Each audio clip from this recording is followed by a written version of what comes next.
For today's session, we will discuss marketing in a consumer driven era. Alright, let's start by defining what consumer driven marketing is. A consumer driven marketing means putting the consumer first in every aspect of marketing and using the end consumer as a sole driver of content and strategy. Therefore, in everything that we do, we should always put at the center our consumers. Because without them, our business would not exist. Our business will not survive. So always be, or always put rather, consumer first. Now, what is your main customer driven marketing strategies? Customer driven marketing strategy includes selecting the right customers to serve because you cannot serve everyone. You cannot serve all the people in the world. So you need to select the right customers to serve and deciding upon a unique value proposition. You need to think uniqueness. What is the unique selling proposition?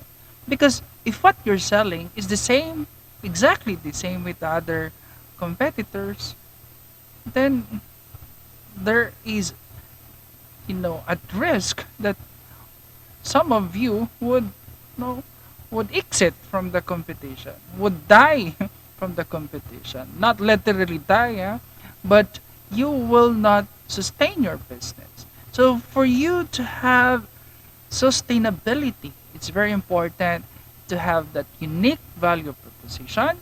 You need to segmentize, you need segmentation, targeting, differentiation, and positioning, which are four distinct steps that should be included in a customer driven marketing. Now that we know what customer driven marketing is, let's talk about how do we create a customer driven marketing strategy. So first, you need to analyze your niche. It's a niche that is a small segment in the population that what you wanted to focus. If you remember in the previous slide, we said that we cannot have all the customers in the world. You only have to select the customers that we need to focus, the niche. And then after that, you create a detailed buyer persona. So why do we need to create a detailed buyer persona? We wanted to know who exactly is our customer. Who is she? Who is he? Hmm? Now, after that, you have to base your product development on that customer persona, on that buyer persona, and also on the customer feedback. Now, after that, you invest in customer service. It's very important in order for you to gain customer loyalty. It's very important that you manage your customers through a customer service management. Now, you also have to know who your existing customers are better than you know yourself. Because again, without your customers, your business will not survive. And in order for you to have the best strategy in the world, you have to analyze your existing customers. Who are they? You have to know them very well so that you can address their needs and even your potential needs. And you have to make word of mouth for your marketing force in order for you to develop a customer driven marketing strategy. Now, there are three levels of customer service orientation. Number one, or the first level, is responding to your customer's request in an informed and polite manner and directing your customers to appropriate persons or sources who are those concerned to address the needs of your customers. The second level is a detailed knowledge of the services and service standards that you as a company is offering. And you work in partnership with customers to solve their problem. So you have to tell your customers that we are here to solve your problem. We need to talk to you. If you have complaint, tell us. If you have some suggestion, let us know. And then you have to sustain productive working relationship, not only with your employees, but more so a good working relationship with your customers. And then the third level is proactively engaging with customers. Identify what needs to be improved to better satisfy their expectations, address difficulties that they wanted to escalate you, probably in a form of feedback, and goes out their way to help customers. In doing so, you are not just satisfying your customers, you are delighting your customers. Because the game now in business is not just satisfying your customers. Because when you say satisfy your customers, you're simply meeting their needs. But with so many competitors, you should not just meeting the needs of your customers. You should not just satisfy your customers. You should delight your customers. Now, how do you delight your customers? By exceeding their expectation, by providing them beyond their needs. And that's how we create a customer driven marketing strategy.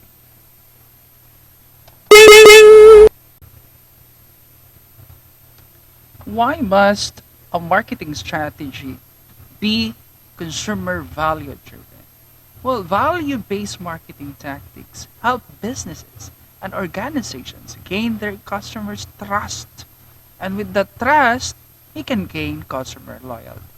If there's no trust, then how will your customer be loyal? Now, by proving that you understand their unique situation, the unique situation of your customers, their challenges, strategies, and the resources or ability to help them, your clients are more likely to engage with your brand. And when they are engaged with your brand, then you can establish a long term relationship with your company. They will have to return to your store, they will have a repeat purchase, and they will be loyal to your customer. No matter how many competitors would come in, would compete with your business, you can survive because you know you have a loyal customer. But having or gaining loyalty, even in a relationship, is not easy, right? There should be trust. And in trust, it's not just easy to say, it's difficult to achieve. But with the effort of the company, mm, and by knowing your customers really and providing them exactly what their needs are, it's not difficult to achieve that trust. It's not difficult to achieve that engagement from your customers. By definition, a customer driven marketing strategy refers to meeting customers' needs in a more personalized, in a more customized way. And it helps businesses to optimize the marketing return on investment or ROI. Well, that's the final or ultimate goal of any business. It's always profitability, it's always return on investment. And by identifying and targeting customers with higher lifetime value, businesses can strengthen relationships by crafting solutions to fit the customer wants.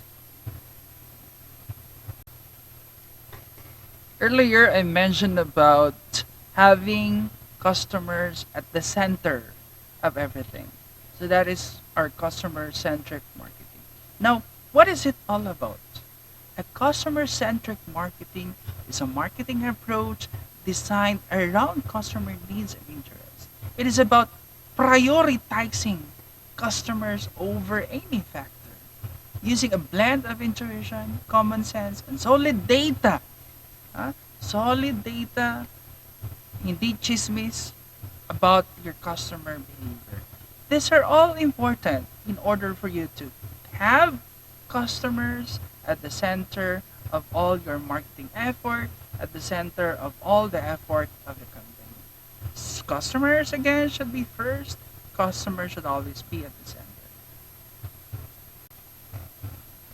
In the previous slide, I've mentioned about consumer buying behavior.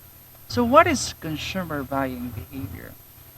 Consumer buying behavior refers to the actions taken both on and offline by consumers before buying a product or service. This process may include consulting search engines, engaging with social media posts, and variety of other sources of data for us to understand and analyze the real behavior of our consumers.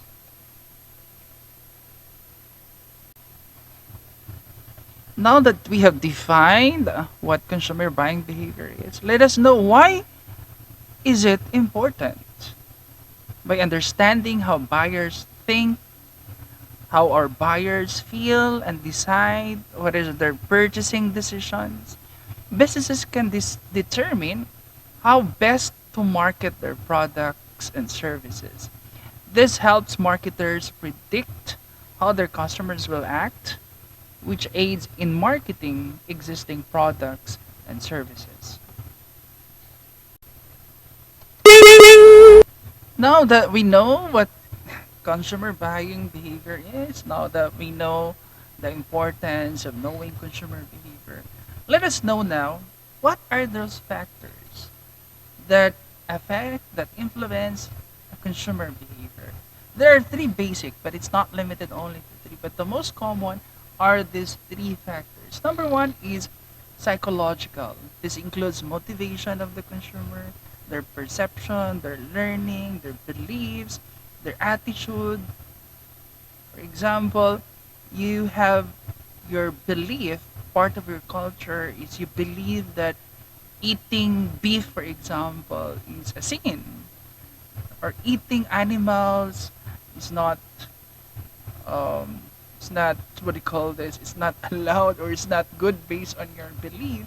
So you would not eat or buy something that contains animals, or you will not eat animals. No. Second factor is personal. Your age, your life cycle. Just like me, when I was younger, I buy anything that I can see, any item that I see in the mall. But now that I am older, I'm no longer an impulse buyer, right? Because of age, my buying behavior changed. It could also be in terms of your occupation, your economic circumstance. Of course, if you don't have money, what will you buy? You will only be doing a window shopping. So your lifestyle, what kind of lifestyle you have, would affect also your buying behavior. Personality, your concept about self would also be affecting your behavior on buying. Another factor is social. Your family would impact or influence you. Your role and status in life.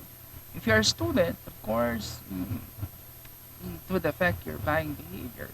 So you're inclined to buying, of course, supplies, school supplies, because that's your role. You are a student. You need those stuff. Okay? So these are the three common factors that influence buying behavior of our consumers.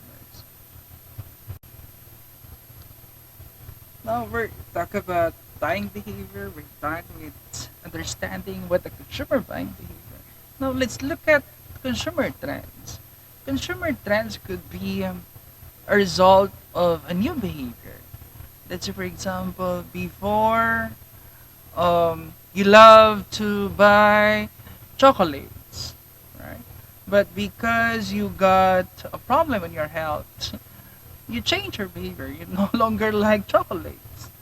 Or maybe an attitude or an opinion. Like before, you are fond of eating meat, but you change your behavior, you change your opinion on eating animals because you have seen or someone convinced you, a vegetarian or a vegan, convince you that eating animals is not good or whatever whose opinion is. So there is a change of opinion.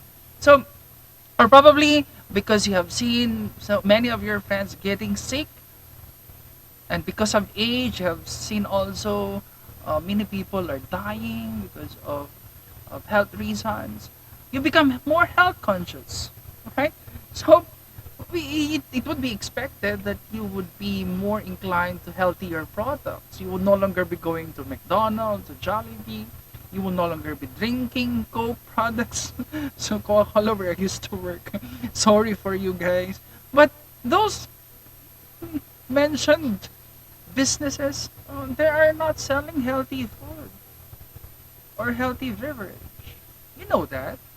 Now, if you become more health conscious, or rather, there are a significant number, marami ang naging health conscious, then it will affect the businesses of this company like McDonald's, Jollibee, Coca-Cola, offering not healthy products. Now, those trends could come on your change, the driver of change, right? And also maybe your basic needs have changed, right? Probably before, uh, cell phone is not a need for you, right? When you were younger, but now you need it because you need that in your work. Probably as a student, you need that so that you can attend your online class. So a trend now, that's a trend now. Or probably before, in terms of payment, you need to go to the bank, you need to go to the payment center, you have to fall in line to pay your bills. Now you can just be in your home and pay online. So that would mean that you also need those online application or payment application. Or before, um, your you just you if you want to eat something like pizza, you go to the store, physical store. But now you want it to be delivered. You want to to what do you call this? Buy online, purchase online, have it delivered to you. So there's an innovation. So that's the trend now, right? There's a trend for Shopee, for what else? Do you normally shop online? I'm not into those things. I tried, but I'm not just like my acquaintances, my friends who are really almost every day they shop online, Shopee, they deliver online, but I those are some of trends, consumer trends that we can provide as an example. Now, how do you identify consumer trends? You can discover new trends by reading market research, trends reports, following the blogs and social media accounts of influencers in your industry, using keywords and search query analytic tools, and attending trade shows and networking with influential people at industry events and observing your competitors. You can have a lot of means, a lot of what do you call this, probable ways where you can determine what's trend in your consumers, in your customers. But the most important one is market research and utilizing analytical tools, just like social media analytics it's in now. Like looking at Facebook analytics to generate and to profile your customers. Now, in the previous slide, I mentioned about data in analyzing the trend. There is what we call unstructured data. So what is an unstructured data and what is it? Why is it important to businesses? We all know that there's a growing percentage of business data which is considered unstructured. When you say unstructured data, it is any data a company uses that is stored in a native format other than a normalized spreadsheet or a predefined data model. Commonly, unstructured data contains more text than numbers or figures, making it more difficult to standardize. Unstructured data offer the key to helping your business really get to know your customers. You can come to understand things like what trends they value on social media, what opinions do they have, and ultimately what they want from your brand, what they want from your company, what they want from your products, or probably what are their needs that you have not addressed yet that you can address and offer as a product or service.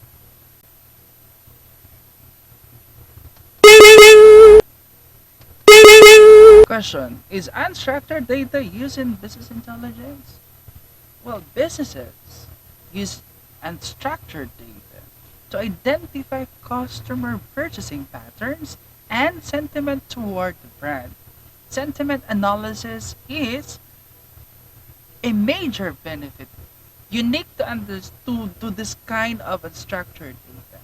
Now, we need to analyze social media posts, forum discussions, and other media to provide us context for business sales and marketing performance. We need to understand how our consumers behave, how our customers, what or rather, what are the attitude of our customers, so that we align our sales and marketing strategies to them, so that we can achieve the target that we want, the ultimate or the whatever is the expected performance that we need for our company.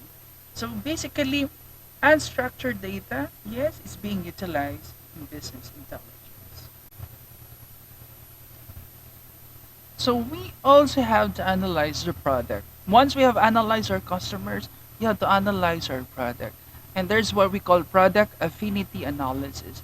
So what is the goal of product affinity analysis? Well, product affinity analysis provides insights into what customers purchase together in a shopping trip. For example, how they are composing specific meals or fulfilling a larger weekly shopping trip. So essentially, it provides a weighted score to identify the products most commonly bought together. So product affinity is what are the package? What is the combined product? Normally, if customer, let's say, buy toothpaste, does he also buy beauty products? Does he also buy medicine? Does he also buy what kind of product? So you analyze the product affinity. That could help you better maximize your your sales.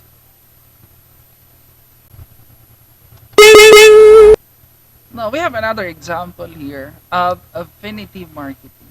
So an example here is affinity marketing of JP Morgan Chase partnering with Amazon.com, the e-commerce retailer. We know Amazon.com. They offer the Amazon.com rewards, Visa card, and gaining synergies by catering to online shoppers of the world's largest online retailer. So that could be one, product affinity. So for example, if this customer also buy books, the same time he buys medicine, so companies could partner in order to cater to that specific customer. One-time shopping. So that is an example of affinity marketing. So that's it for today, and thank you for listening. I'll see you again in our next session. Bye for now.